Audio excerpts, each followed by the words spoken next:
بسم الله الرحمن الرحيم.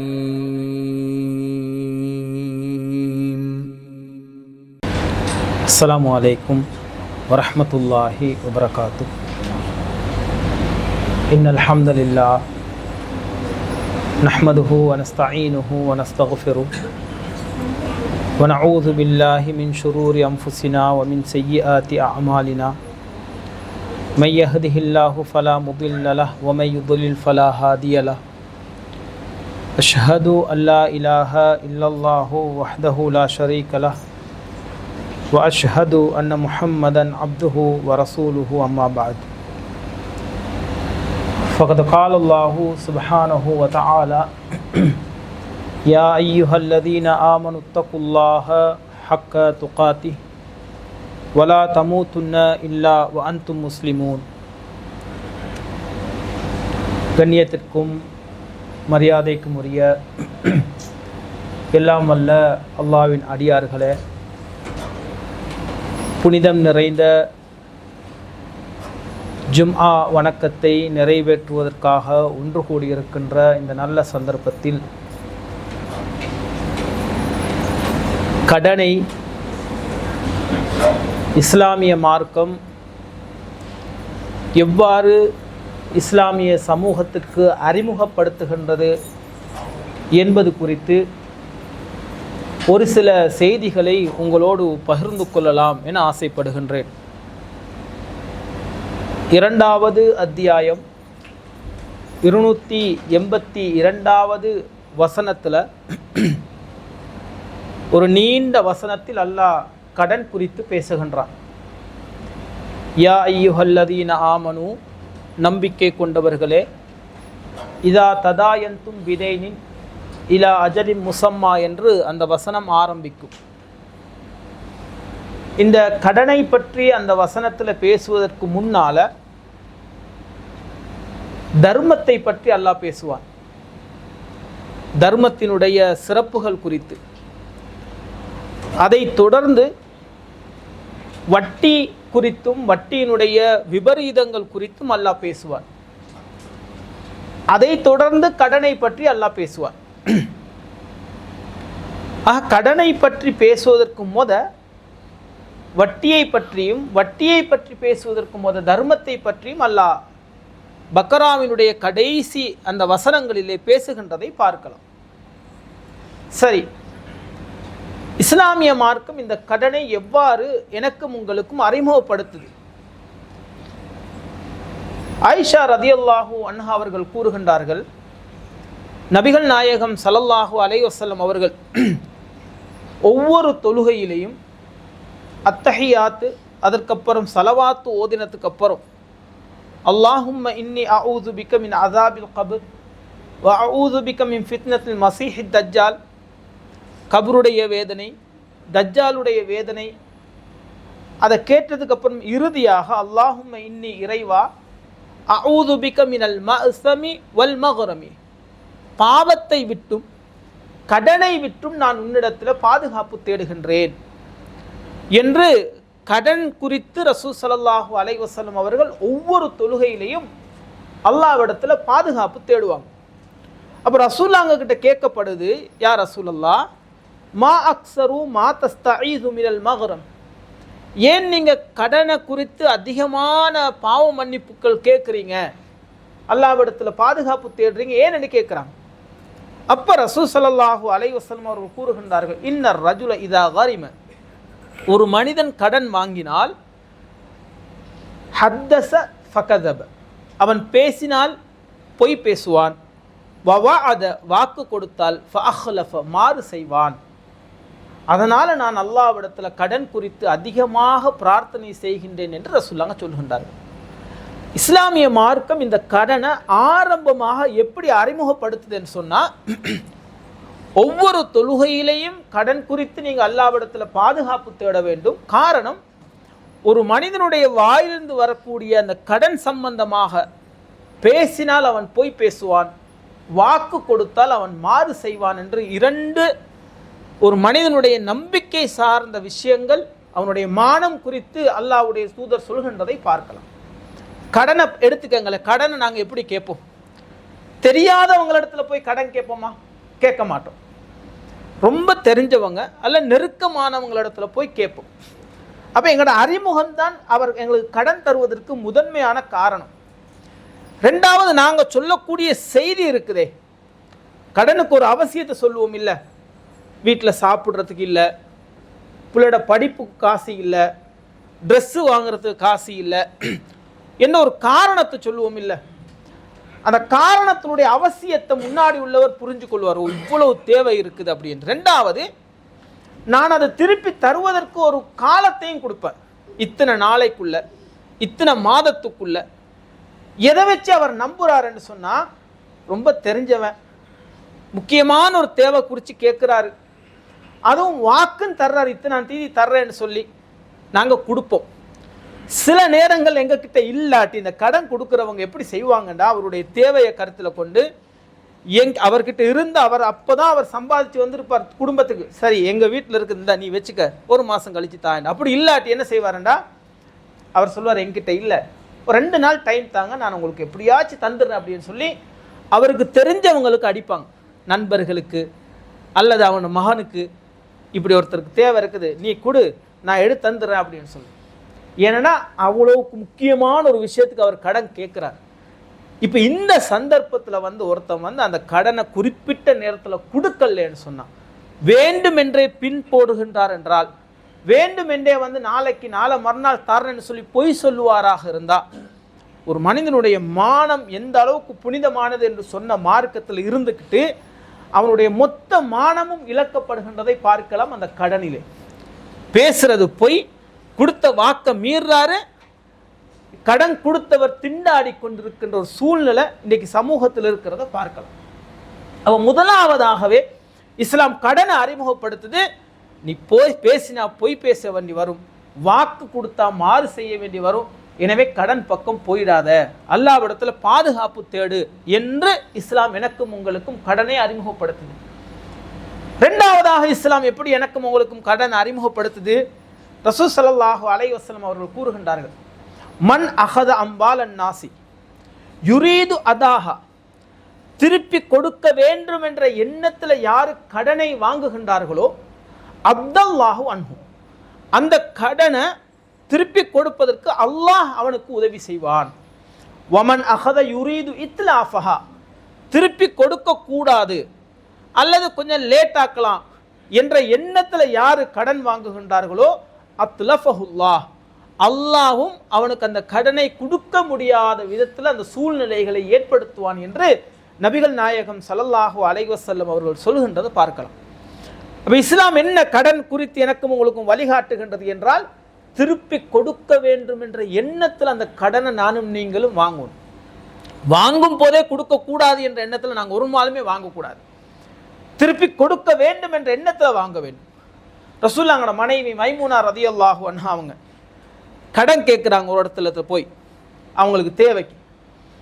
அப்போ அவங்க இடத்துல கேட்குறாங்க, யா உம்மல் முஃமினீன், மூமின்களுடைய தாயே, தஸ்ததீன வலைச இந்த கஃபா, இந்த கடனை நிறைவேற்ற முடியாத ஒரு சூழ்நிலையில் இருந்துக்கிட்டு நீங்கள் போய் கடன் கேட்குறீங்களே, எப்படின்னு கேட்குறாங்க. அப்போ அவங்க சொல்கிறாங்க, இன்னி சமிஅத்து ரசூல் அல்லாஹ், அல்லாஹ்வுடைய தூதர் சொல்ல நான் கேட்டிருக்கின்றேன், மன் அஹத தைனன் வஹுவ யுரீது அய்யுஅத்தியஹு, கடனை திருப்பி கொடுக்க வேண்டும் என்ற எண்ணத்தில் யார் கடனை கேட்கின்றார்களோ, அஆனஹுல்லாஹ், அல்லாஹ் அவர்களுக்கு உதவி செய்வான் என்று ரசூல் ஸல்லல்லாஹு அலைஹி வஸல்லம் சொல்ல கேட்டிருக்கிறேன்னு சொல்கிறாங்க. ஒரு காலம் இருந்துச்சு, கடன் வாங்கினவங்க இருக்கிறாங்கல்ல, ஒரு 10 ரூபா இல்லை 100 ரூபா கடன் வாங்கியிருப்பார். அந்த கடன் வாங்கின நாள்லேருந்து திருப்பி கொடுக்கும் வரைக்கும் அவருக்கு தூக்கம் இருக்காது. கடன் வாங்கின நாள்லேருந்து அவருக்கு நிம்மதி இருக்காது. அது குறித்தே யோசனை இருக்கும். ஆனால் அவங்களிடத்துல பெருசாக இஸ்லாம் குறித்து நம்பிக்கைகள் இருந்திருக்காது, வணக்க வழிபாடுகள் இருந்திருக்காது, வார்த்தைக்கு வார்த்தை அல்லாஹ் ரசூல் என்று இருந்திருக்காது. ஆனால் இன்று ஒரு 10,000 ரூபா கடன் கொடுத்துருப்பான், சரியா, இந்த நாளைக்கு தாரன்னு சொல்லியிருப்பான். ஆனால் அதை வேண்டுமென்றே தள்ளி போட்டுக்கணும். அவனுடைய பெருநாள் ட்ரெஸ்ஸை பார்த்தீங்கன்னா 30,000 40,000 ட்ரெஸ் அவன் கொடுப்பான். அது ஒரு 10,000 ரூபா கடன் நீ தர வேண்டி இருக்குது. ஒரு ட்ரெஸ்ஸை பார்த்தா அப்படி இருக்கும், வண்டி வச்சுக்கிட்டு ஓட்டுவான், வீடு ஆடம்பரமாக இருக்கும். பார்க்குறோமா இல்லையா? காரணம் என்னன்னா, அந்த 10,000 கொடுக்க கூடாது அல்லது லேட்டாக்கலாம் என்ற எண்ணத்தில் எடுத்திருப்பான். அவனுக்கு கொடுக்கறதுக்கு மனசு வராது. அல்லாஹ் அவனுக்கு உதவி செய்யவே மாட்டான். கொடுக்கணும் என்ற அந்த எண்ணம் அவனுக்கு வரவே வராது. அப்ப இன்றைய காலத்துல நிறைய பேர் கடன் வாங்க, இதுக்கு ஒரு காரணமும் இருக்குது. கடனை நம்ம ரொம்ப அற்பமாக, ரொம்ப லேசான ஒன்றாக நினைத்து நாங்கள் இன்றைக்கு கடனை வாங்குறதுக்கு ஒரு ரீசனும் இருக்குது, காரணமும் இருக்குது. அந்த காரணத்தை நாங்கள் பின்னாடி பார்ப்போம் இன்றைக்கி. ஏன்னா ஒரு காலத்தில் கடன் வாங்கின மூஞ்ச காட்டுறதுக்கு யோசிப்பாங்க. அவரை தாண்டி போப்புக்குள்ள அவருக்கு அவ்வளவு மன உளைச்சலாக இருக்கும். அடைய நான் கடன் வாங்கியிருக்கேன், கொடுக்கணுமே அப்படின்னு சொல்லி. இன்றைக்கு கடன் வச்சிக்கிறவங்க தான் உலகமே மதிக்கிறான். கிரெடிட் கார்டு எவன் கிட்ட இருக்குதோ அவன் தான் இன்றைக்கு உலகத்திலே மதிக்கப்படுது. ஒரு கோல்டு கலர்ல ஒருத்தங்கிட்ட கிரெடிட் கார்டு இருந்தா அவன் உலகத்திலே பெரிய ஆள். அவனை எல்லாரும் ரெஸ்பெக்ட் பண்றான். ஒரு 5 லட்சம் காசு சேர்த்து வச்சிக்கிறவனோட 5 கோடி கடனாளியை தான் இன்றைக்கு உலகம் ஒரு பெரிய தொழிலதிபராக, இன்றைக்கு உலகத்தில் இவன் ஒரு பெரிய ஒரு வழிகாட்டியாக, பிஸ்னஸ்க்கு வழிகாட்டியாக. அப்போ இன்றைக்கு கடன் என்றதை ரொம்ப லேசான ஒன்றாக, அற்பமான ஒன்றாக, இதெல்லாம் சர்வ சாதாரணம். என்ன 10,000 தானே, இதுக்கு போய் நீ இவ்வளவு இப்படின்ற ஒரு நிலைமைக்கு கொண்டு வருவதற்கு காரணம் என்னன்னா, அந்த கடன் குறித்து இன்னைக்கு சமூகம் சார்ந்த இந்த விஷயங்களும் ரொம்ப அற்பமான ஒன்றாக காட்டியிருக்குது. ஆனால் இஸ்லாம் அப்படி ஒரு நாளுமே காட்ட இல்லை. அப்போ இஸ்லாம் 2ஆவதாக கடனை அறிமுகப்படுத்துவது கொடுக்கணும் என்ற நோக்கத்தில் நீ கடனை வாங்கணும். அது 5 ரூபாவாக இருந்தாலும் சரி, 10 ரூபாவாக இருந்தாலும், 1000 ரூபாவாக இருந்தாலும் சரி. பழங்காலத்து ஆக்களை பார்க்கலாம், ரோட்டில் போகும்போது ஏதாவது ஒரு அவசரத்துக்கு ஒரு 10 ரூபா வாங்கினாலும் அடுத்த நாள் கொண்டு கொடுப்பாங்க. இல்லை தேவையில்லை, இல்லை வச்சுக்கங்கன்னு சொல்லி. ஏன்னா அவங்களுடைய மானத்தோடு சம்பந்தப்பட்டது அந்த கடன். ரசூல் ஸல்லல்லாஹு அலைஹி வஸல்லம் அடுத்து இந்த கடனை எப்படி இஸ்லாமிய மார்க்கம் எங்களுக்கு அறிமுகப்படுத்துதுன்னு சொன்னால், ரசூலுல்லாஹ் சொல்கின்றார்கள், ஒரு மனிதனுடைய சகல பாவங்களும் மன்னிக்கப்படும். ஷஹீதினுடைய அல்லாஹ்வுடைய பாதையில் கடுமையாக போரிட்டு இஸ்லாத்தையும் அல்லாஹ்வுடைய தூதரையும் இந்த இஸ்லாத்தையும் ஜெயிக்க வேண்டும் என்பதற்காக களத்தில் இறங்கி போராடினவன் உங்களுடைய சகல பாவங்களும் மன்னிக்கப்படும், கடனை அல்லாஹ் மன்னிக்க மாட்டான். ஒரு மனிதனுடைய மறுமை குறித்த அந்த ஆழமான நம்பிக்கையில இஸ்லாம் கடனை கொண்டு வைக்குது. நீ இங்க தப்பிக்கலாம் கடன் கொடுக்காம, அவனை ஏமாத்தி நாளைக்கு தரேன், நாளை மறுநாள் தர்றேன், ஆனா மௌத்துக்கு அப்புறம் ஒரு வாழ்க்கை இருக்கிற நீ நம்பி இருக்கிறல்ல, மறுமையில் அல்லாஹ் விசாரிப்பான், அங்க சொர்க்கம் நரகம் என்று ஒன்று இருக்குதுன்னு சொல்லி, அங்க உன்னால தப்பிக்கவே முடியாது என்று இஸ்லாம் எப்படி அறிமுகப்படுத்துதுன்னா, மறுமையில நீ திண்டாடக்கூடிய ஒரு நிலையில நிப்பாய் என்று கடனை இஸ்லாம் அறிமுகப்படுத்துது. மறுமையிட ஆழமான நம்பிக்கை. நான் ஆரம்பத்தில் சொன்னதை போல அல்லாஹ் ரசூல் என்று பேசக்கூடிய பலரும் கடன் விஷயத்துல ரொம்ப பொடுபோக்காக இருக்கிறாங்க. இஸ்லாம் சொல்லுது, நீ கடன் வாங்கினால் அதை கொடுக்காவிட்டால் மரணத்துக்கு பின்னாடி நாளை மறுமையில அல்லாஹ் உன்னை பிடிப்பான், உன்னுடைய எந்த பாவத்தை அல்லாஹ் மன்னித்தாலும் கடனை ஒருபோதும் மன்னிக்காது என்று ரசூல் ஸல்லல்லாஹு அலைஹி வஸல்லம் அவங்க சொல்லுகின்றதை பார்க்கலாம்.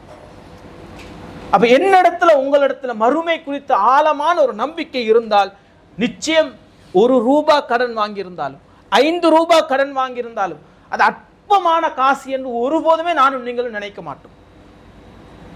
இந்த 1 லட்சம் 2 லட்சத்தை அற்பமாக நினைக்கக்கூடிய காலத்தில் இஸ்லாம் எனக்கும் உங்களுக்கு எப்படி பாடத்தை சொல்லி தருதுன்னா, 5 ரூபாவையும் நீ அற்பமாக நினைச்சிடாத. கடனாக இருந்தால் 10 ரூபாவையும் அற்பமாக நினைச்சிடாத. ஏன்? இந்த உலகத்தில் அது 10 ரூபா நாளை மறுமையில 10 கோடிக்கு சமமான ஒன்றாக நிற்கும். அட இந்த 10 ரூபாவை நான் கொடுக்க இருந்துச்சு, கொடுக்காம இங்க திண்டாடுறேன் என்று அங்க கவலைப்பட வேண்டி வரும் என்று மறுமை குறித்து இஸ்லாம் எனக்கும் உங்களுக்கும் பாடம் சொல்லுது. இந்த காலத்துல கடன் குறித்தும் எங்கள் அப்பா வாப்பாங்களுடைய காலத்துல கடன் குறித்தும் கொஞ்சம் ஒப்பிட்டு பார்ப்போமே. சைக்கிள்ல பஞ்சர் போடுவதற்கு ஒரு 10 ரூபா சொந்த மகன் கார் வச்சு ஓட்டுவான். மகன் கிட்ட போய் 10 ரூபா கடன் கேட்கறதுக்கு யோசிப்பார் வாப்பா. ஒன்று மானம், 2வது வேணாம், நடந்து போவார். ஒரு காலத்துல கடன் கேட்கறதாக இருந்தா வைஃபை அனுப்புவான், நீங்க போய் கேளுங்க, எனக்கு கேட்க இயலாது. அல்ல மகளை அல்லது மகனை அனுப்புவான், நீ போய் கேட்டு எனக்கு தந்துடு அப்படின்னு சொல்லி. ஏன்னா கடன் அவ்வளவு அவங்களுடைய, ஆனா அவங்க கிட்ட இஸ்லாம் பெருசா இருக்காது, வணக்க வழிபாடுகள் பெருசா இருக்காது, அல்லாஹ் ரசூலின் இந்த ஏகத்துவத்தை பேசினவங்க இல்லை. ஆனா கடன் இல்லாமல் மரணிக்க வேண்டும் என்று குழந்தைகளாக இருந்த எங்களுக்கு அவர்கள் வசியத்து செய்வார்கள், உபதேசம் செய்வார்கள். கடன் யாருக்கிட்டையும் வாங்கிடாது என்று எங்களுக்கு சொல்லுவார்கள், உபதேசம் செய்வார்கள். எங்களுடைய வாப்பாமார் அப்பாமார் அவங்க சொல்லுவாங்க, நான் நிம்மதியாக மரணிக்கின்றேன், ஏன்னா நான் எவனுக்கும் 1 ரூபா கடன் இல்லை என்று சொல்லுவாங்க. அவங்களுடைய மரண தருவாயில். அந்த வார்த்தையினுடைய ஆழத்தை நானும் நீங்களும் புரிந்து கொள்ள வேண்டும். இஸ்லாம் அவர்களுக்கு இடத்துல இல்லை, இஸ்லாமுடைய வழிகாட்டல்கள் இல்லை. ஆனால் அந்த கடனை அவர்கள் தங்களுடைய மானத்துக்கு மேலாக, உசுருக்கு சமமான ஒன்றாக அவர்கள் மதித்தார்கள். ஆனால் இன்று பேசிக்கிட்டே இருப்பாரு, மாப்பிள்ள சிகரெட் குடிக்கணும், 20 ரூபா கடன் எடுக்கலாமா, ரொம்ப சிம்பிளா நான் நாளைக்கு தர்றேன் அப்படின்னு சொல்லி சிகரெட் குடிக்கிறதுக்கு ஒரு 100 ரூபா கடன் கேட்பான். ஒரு 10,000 ரூபா கடன் எடுக்க முடியுமா? அவர் என்ன நினைக்கிறாருன்னா, இவங்கிட்ட இருக்குது, நம்ம கேட்போம், இப்போ வேணாலும் கொடுத்துக்கலாம், இப்படியே ஒரு சர்வ சாதாரணம் ஒன்றாக வந்துடுது. உங்ககிட்ட இல்லையா, ஓகே பிரச்சனை இல்லை, என்னமோ உங்ககிட்ட மட்டும் தான் காசு இருக்குது, நான் இப்படி என்ன கடுமையான அவன் கடனை ரொம்ப அற்பமாக நினச்சிக்கிட்டு இருக்கான். அப்போ இன்றைக்கு நாங்கள் ஒரு இடத்துல போய் கடன் கேட்குறது ரொம்ப, இன்னைக்கு ஒய்ஃபுக்கு வீட்டுக்கு சாமான் தேவைன்னாலும் ஒய்ஃப் என்ன சொல்லுவா, யாருக்கிட்ட சரி அப்படி இல்லையா, அந்த கடையில் வாங்குங்க, மாதம் மாதம் கட்டலாம், இங்கே இவங்கிட்ட கேளுங்க, மாதம் மாதம் கட்டிடலாம். வீட்டில் உள்ள ஃப்ரிட்ஜு கடனில், டிவி கடனில், அவன் கடனில், வீட்டில் உள்ள சோஃபா செட்டு கடனில், கையில் யூஸ் பண்ணுற மொபைல் கடனில். இன்னைக்கு பார்க்கலாமா இல்லையா கடன் எப்படி சர்வ சாதாரணம் ஒன்றாக மாறி இருக்கின்றது அப்படின்னு.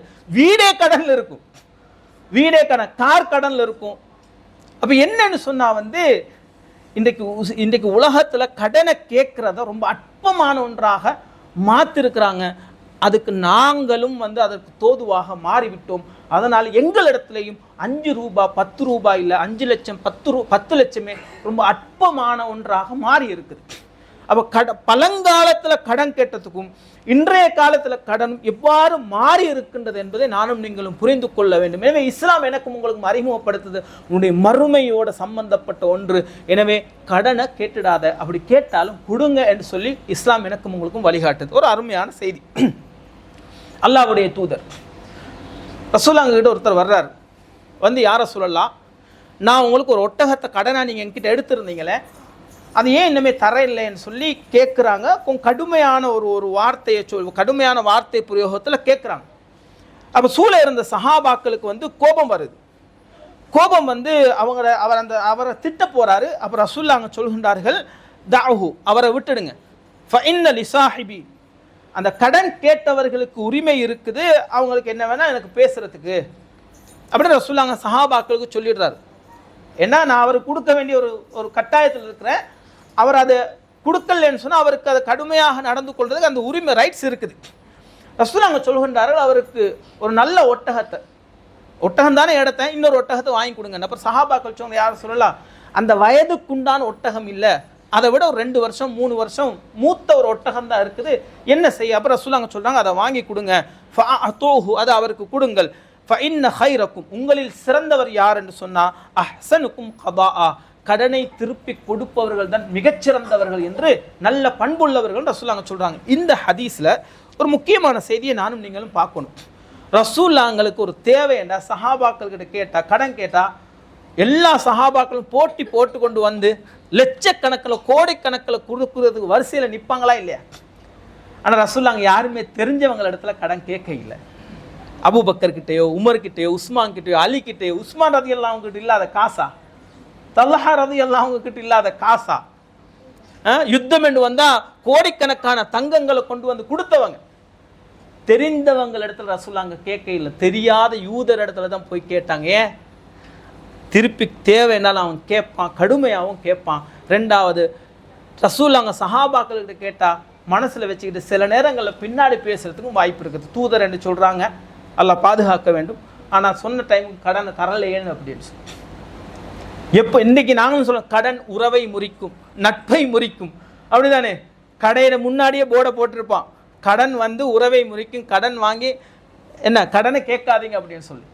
இன்றைக்கி நிறைய நெருங்கிய நண்பர்கள் கூட பிரிஞ்சு இருக்கிறதுக்கு காரணம் இந்த கடனால தான். நெருங்கிய உறவுகளுக்கு இடையில பிளவுகள் வரதுக்கு காரணம் இந்த கடனால தான். இந்த ஹதீஸ்ல எங்களுக்கு ரசூலுல்லாஹ் சொல்லி தரக்கூடிய ஒரு அழகான வழிகாட்டல், தெரிஞ்சவங்களிடத்துல, ரொம்ப நெருக்கமானவங்களிடத்துல கடனை கேட்டால் கரெக்டாக கொடுத்துரு, அப்படி இல்லாட்டி கேட்கிடாது, இந்த உறவு முறிஞ்சிடும். ஒரு காலத்தில் இருந்த நண்பர்களுக்கு மத்தியில் அந்த நட்பு ஸ்ட்ராங்காக இருக்கிறதுக்கு காரணம், எவ்வளோ நெருங்கி பழகினாலும் அவங்ககிட்ட ஒரு ரூபாய்க்கு இவன் போய் நிற்க மாட்டான். கோடிக்கணக்கில், பெரும் கோடிக்கணக்கில் உள்ள ஒருத்தனாக இருப்பான், நிற்க மாட்டான்.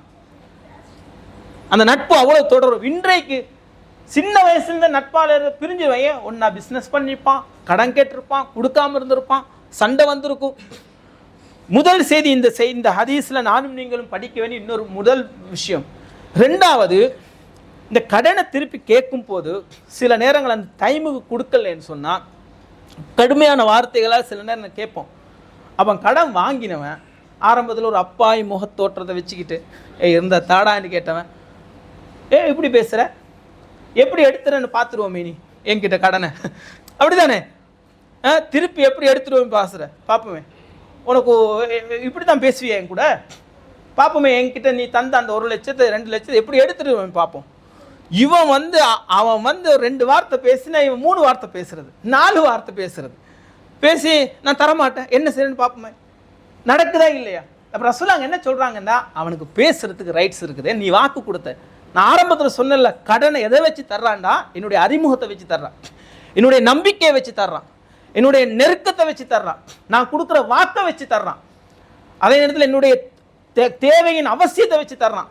அவன் ரொம்ப கஷ்டப்பட்டு தந்திருப்பான், அல்ல எவனாச்சும் ஒருத்தங்கிட்ட கேட்டு தந்திருப்பான். இப்படி ஹெல்ப் பண்ணின ஒருத்தனுக்கு நீங்கள் அதுக்கப்புறம் போய் பாப்பமே என்ன செய்கிறேன்னு இப்படின்னு நீங்கள் பேசுகிறீங்கன்னு எப்படி அந்த தைரியம் வருதுன்னு ஒன்று அதை யோசிக்கணுமா இல்லையா?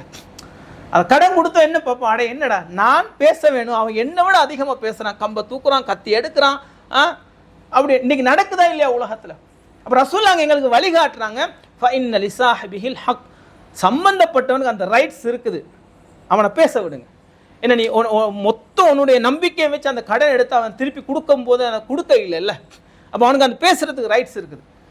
அப்படியே ரசூல் ஸல்லல்லாஹு அலைஹி வஸல்லம் வழிகாட்டுறோம். ரெண்டாவது, மூன்றாவது இந்த செய்தியிலிருந்து எனக்கும் உங்களுக்கும் பெற வேண்டிய படிப்பு என்னன்னா, ஃபஇன்ன ஹைரக்கும், உங்களில் சிறந்தவர் யாருன்னு ரசூலுல்லாஹ் சொல்றாங்க. உங்களில் சிறந்தவன் யாருன்னு சொன்னால், திருப்பி கொடுக்கறது ஓகே, கொடுக்கும் போது பெஸ்ட்டாக கொடுக்குறவன் சிறந்தவன். ஒன்று 10ஆம் தேதி தர்றதா சொல்லியிருப்போம், 5ஆம் தேதியை கொண்டு போய் கொடுத்தா அவனுக்கு ஒரு சந்தோஷம் வருமா இல்லையா? ஓகே ஜஸாக்கல்லாஹ் ஹைரா, திரும்ப ஒரு தேவைக்கு நீங்கள் கேட்டாலும் உங்களுக்கு தருவான். ஏன்னா 10ஆம் தேதி சொன்ன 5ஆம் தேதி தந்தான், திருப்பி கொடுக்கும்போது சிறப்பாக கொடுக்க சொல்கிறாங்கல்ல. ஒன்று அந்த டேட்டை விட முந்தி கொடுக்கறது, அல்ல திருப்பி கொடுக்கும்போது ஒரு வியாபாரத்துக்காக வேண்டிய ஒரு அவசரத்துக்கு எடுத்தேன், அதில் எனக்கு இவ்வளோ லாபம் கிடச்சிச்சு, நீங்களும் வச்சுக்கங்கன்னு சொல்லி எக்ஸ்ட்ரா ஒரு 1000மோ 2000மோ 3000மோ கொடுக்கும்போது அவனுக்கு இன்னும் கொஞ்சம் சந்தோஷமாக இருக்கும். அவன் எதிர்பார்க்கல, அவன் 10,000 கொடுத்தா 10,000 எதிர்பார்த்துருப்பான், 12,000 இன்னும் 15,000 கொடுக்கும்போது அவனுக்கு இன்னும் சந்தோஷமாக இருக்கும். அப்போ ரசூலுல்லாஹ் அவங்க சொல்கின்றார்கள், ஃபஇன்ன ஹைரக்கும், உங்களில் சிறந்தவர் யார் என்று சொன்னால் கடனை திருப்பி கொடுப்போர். சில நேரங்களில் பக்கத்து வீட்டிலேருந்து ஒரு தேங்காவை கடனை எடுத்திருப்போம், அப்படி தானே, அவசரத்துக்கு தேங்காய் எடுத்திருப்போம், எண்ணெய் 1/4 லிட்டர் எடுத்திருப்போம், 1/4 லிட்டரே கொடுக்காம கொஞ்சம் கூட கொடுத்தா, அல்ல தேங்காவை எடுத்து திருப்பி கொடுக்கும்போது அவங்களுக்கு ஏதாச்சும் நம்ம ஸ்வீட் அல்ல ஏதாச்சும் ஒன்று செஞ்சுருப்போம், நாங்கள் பண்ண மாட்டோம் தேங்காவோட இதையும் வச்சுக்கங்கன்னு கொடுக்கும்போது ஒரு மன திருப்தி, ஒரு சந்தோஷம் இருக்குது. அப்படி தானே, அக்கம் பக்கத்து வீட்டில், தெரிஞ்சவங்களுக்கு மத்தியில், நண்பர்களுக்கு மத்தியில். எனவே இஸ்லாம் உங்களில் சிறந்தவன் நீன்னு சொல்லுது இஸ்லாம். உங்களில் சிறந்தவர் யாருன்னு சொன்னால் கடனை அழகாக திருப்பி கொடுப்பவர் என்று இஸ்லாம் சொல்லுது. எனவே நாங்கள் கடனை அழகாக திருப்பி கொடுப்பவர்களாக இருக்க வேண்டும். எப்படியெல்லாம் கடனை திருப்பி கொடுக்கலாம், எப்படியெல்லாம் இருக்கும் அப்படின்றத நாங்கள் இன்ஷா அல்லாஹ் இந்த ஜும்மாவில் முழுமையாக பார்க்க முடியாவிட்டாலும் அடுத்தடுத்த ஜும்மாக்களில் இன்ஷா அல்லாஹ் இந்த தலைப்பை இன்னும் கொஞ்சம் முழுமையாக அந்த 282வது வசனத்துடைய விளக்கத்தையும் பார்க்க இருக்குது, இன்ஷா அல்லாஹ் பார்ப்போம். எனவே இந்த செய்தியில், இந்த புகாரியில் வரக்கூடிய ரசூலுல்லாஹ் கடன் எடுத்து கொடுத்த இந்த செய்தியில் இவ்வளவு படிப்பினைகளை ரசூல் ஸல்லல்லாஹு அலைஹி வஸல்லம் அவர்கள் எனக்கும் உங்களுக்கும் சொல்லி தருகின்றார்கள். எனவே கடனை இஸ்லாம் எப்படி அறிமுகப்படுத்துது அப்படி என்றதை நானும் நீங்களும் ஆழமாக சிந்தித்தோமையானால், ஆழமாக உள்ளத்தில் பதிவு செய்து கொண்டோமையானால் கடன் பக்கம் நானும் நீங்கள் நெருங்க மாட்டோம். அப்படித்தான் நெருங்கினாலும் அதை திருப்பி கொடுக்க வேண்டும் என்ற எண்ணத்தில் அந்த கடனை பெறக்கூடியவர்களாக நானும் நீங்களும் இருப்போம். எனவே கடன் குறித்து எப்படியெல்லாம் இஸ்லாம் எனக்கும் உங்களுக்கும் அறிமுகப்படுத்துகின்றதோ அந்த பயத்தோடு அந்த கடனை நெருங்கக்கூடியவர்களாக நானும் நீங்களும் இருப்போம். வல்ல ரஹ்மான் அருள் புரிவானாக. அல்ஹம்துலில்லாஹ் நஹ்மதுஹு வ நஸ்தஈனுஹு வ நஸ்தக்ஃபிருஹ். கண்ணியத்திற்குரிய எல்லாம் வல்ல அல்லாஹ்வின் அடியார்களே, இன்னொரு புதிய வருடத்தினுடைய ஆரம்ப நாளில் நானும் நீங்களும் இருக்கின்றோம். இஸ்லாத்தினுடைய ஒரு அழகை பார்க்கலாம், பியூட்டியை பார்க்கலாம். புது வருடத்தை, அதாவது கிறிஸ்தவர்களுடைய புது வருடத்தை கொண்டாடக்கூடியவர்களும் பெற வேண்டிய ஒரு மிகப்பெரிய படிப்பினை என்னென்னா, இஸ்லாமிய புது வருடம் என்று ஒன்று ஆரம்பிச்சிருக்குது. ஆனால் எந்த கொண்டாட்டமோ எந்த செலப்ரேஷனோ கேக்கை வெட்டி கொண்டு எதுவுமே இல்லை. ஒரு சில பேர் மடத்தனத்தில் செய்கிறாங்க. ஆனால் பெரும்பான்மையான முஸ்லீம்கள் இன்றைக்கி முஹர்ரம் 1 கூட பல பேருக்கும் தெரியாது. இப்போ இன்றைக்கி வாட்ஸ்அப் குரூப்புகள் வந்ததுனால கொஞ்சம் முஹர்ரம் 1 இல்லாட்டி இன்றைக்கி முஹர்ரம் 1 கூட நமக்கு தெரியாது. என்ன ஆஷூரா அந்த 10-11 நோன்பு வரப்போக்கள் 9-10 நோன்பு வரப்போக்கள் முஹர்ரம் மாசமா அப்படின்னு தெரிஞ்சிடும்.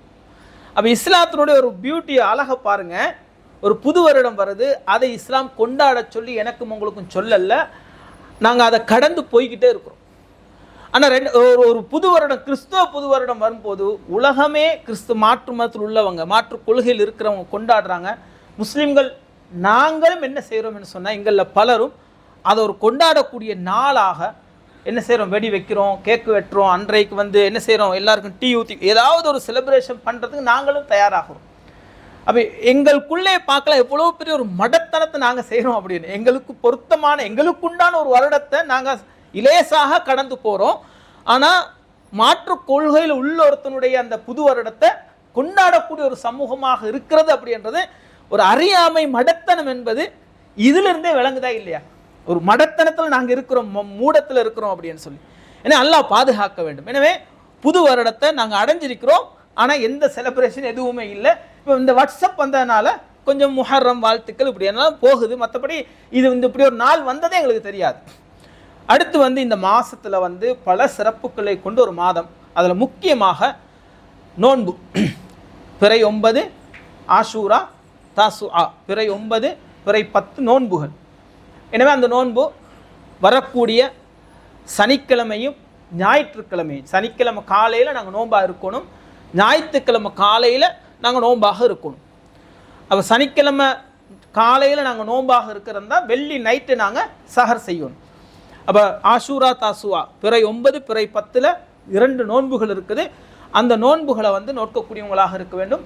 பிறை 10 11 நோக்க முடியுமான்னு கேட்டால் நோக்க முடியாது. ஹதீஸில் தெளிவாகவே வருது. நான் உசுரோடு இருந்தால் அடுத்த வருடம் பிறை 9 நோன்பு நோட்பேன் ரசூலுல்லாஹ் தெளிவாகவே சொல்லியிருக்கிறாங்க. எனவே பிறை 9 நோன்பு நோக்க வேண்டும், பிறை 10 நோன்பு நோக்க வேண்டும். பிறை 10 மட்டும் நோன்பு நோற்றவங்க 11 நோக்க முடியுமான்னு கேட்டால் ஹதீஸில் அப்படி தெளிவான எந்த ஆதாரமும் இல்லை.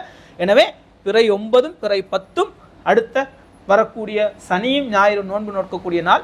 அந்த நோன்பை நோற்று யூதர்களுக்கு மாறு செய்து ரசூலுல்லாஹ் சொன்ன மாதிரி அந்த நன்மைகளை மறுமையிலே பெற்றுக்கொள்வதற்கு நானும் நீங்கள் முயற்சி செய்வோம். வல்ல ரஹ்மான் நமக்கு அருள் புரிவானாக.